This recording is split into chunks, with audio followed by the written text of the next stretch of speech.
Hi, this is John. Welcome to another video. Today I'm introducing the new depth blur tool, and professional photographers understand the focal plane, and they know that if they focused on something midway in the plane, they will have a large area of focus, with it falling off with items closer to the camera and further away from the camera.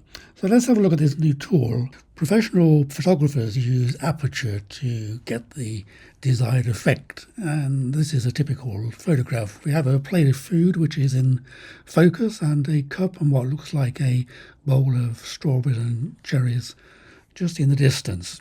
So this new tool can be found under the filter menu, and if we go to blur and choose depth blur, it opens up this new depth blur dialog. By default, the subject is automatically analyzed, and if we look at the preview window, we can see a focal point has been added to create the depth. If I click the before and after, you can see there is a slight change in the background. And we can go with that, or we can set the focal point manually. So if I go to the preview window and put the focal point right on these berries at the front, we get a bit more blur. And if I push the blur strength to the left, you can see that we start to get the stalks of the cherries back. And if I push it all the way to the right, we get much more blur on the bowl and the cup, and the stalks of the cherries almost disappear. I'm going to back that off a little bit, and something like that I think is pretty good. So that's before and that's after. So that's our first example using this new tool. So I'm going to click OK and then go to the next photo. This is two hikers, and pretty sharp from back to front when this photograph was taken. So let's use the filter and see if we can adjust that. So depth of blur opens up the new dialog, and the automatic analysis is taking place by default. It sometimes takes a little while, and it's put the focus on the front hiker. I'm going to move it to the second one. I want them both to be in focus, but they're more or less in the same focal plane. And let's go have a look before and after. And we've got a little bit of blurring in the trees, which is what I want. I can actually push this slider all the way up, and the analysis will apply again. And we've got much more blurring now of the trees and the buildings in the background, which I think gives a more pleasing effect to this photograph. So I'm going to click OK and go to the next one. Now this next one is a landscape photo, so let's go to the filter again and blur and depth blur, and the new dialog opens and Adobe starts the analysis, and it's put the focal point right in the sky, which is not what I want.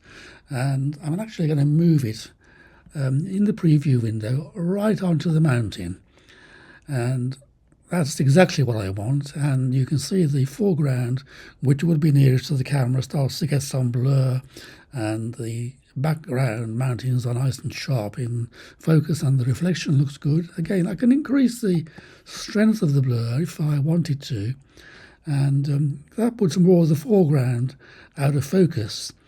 We can adjust the focal range from back to front with this slider here. As you can see, that brings the almost the original photo back into focus. I'm going to keep the focal range as it was, and that's what I like, and that's gives a nice pleasing result, and I will say OK. So that's this new depth blur. I hope you like it. It could also be accessed in the quick actions under this depth blur. One click and the analysis starts again, and you can go into the manual adjustments by clicking the chevron, right facing chevron, And we're back to the original focus in the sky, and I'm going to move it again onto the mountain. And you see it works in the same way.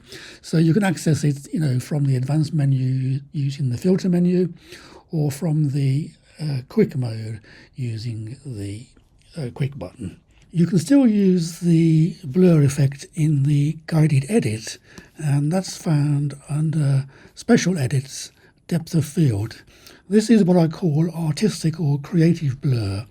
It's different to camera blur or using the filter as shown previously. So we can add a simple blur to the whole image, and then we can draw a gradient to the areas that we want to keep in focus, like this. As I say, this is creative blur or blur for a special effect. So this is still available in all versions of Photoshop Elements if you prefer to use this. So I hope you found this useful, and if you get any value from these videos, please give a thumbs up, and if you haven't subscribed already, please do so, and that encourages me to keep making these tutorials. So thanks for watching, and I'll see you next time. Bye bye for now.